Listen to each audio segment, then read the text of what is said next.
Կարեն ջան, մի նեղվի։ Կարեն ջան, նենց եմ քեզ հասկանում, գիտես չէ, ժամանակին ես էլ եմ քո օրինենք, այ տղա։ Դու էլ էիր Աննային սիրարվել։ Օպուշ છો այստեղ են, Ռոզայի։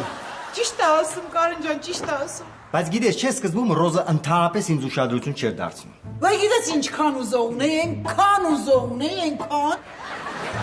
Բայց ես հետո հասցա իմ։ Այդ ոնց։ Ոնց, փախցրեցի այ տղա։ Ոնց հաղթրեցի։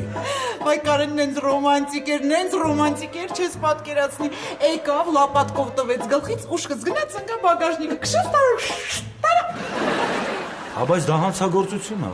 Հա, դեմի 2 օրը, հա, ճիշտ ես ասում, Կարեն ջան, բայց հետո սա ընկավ իր տեղը։ Ինքն էլ հասկացա, որ սիրարվել է, ինձ հասկացա, որ ես եմ իր կյանքի իմաստը, այդտեղ մեծ շոկը գլխից ալի, սկոչը պոկեցի ու ամուսնացանք։ Ինչ լավ օրեր էին, չես սակ։ Կարեն ջան, ասում եմ, կարող ես դու էլ Աննային փախցնես։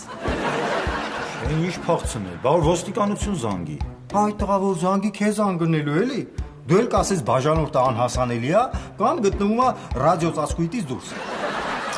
Չէ, վտանգալով է։ Լավ էլի Կարեն ջան, դու մի վախեցի։ Դու սակոս քեզ կօգնի, հա։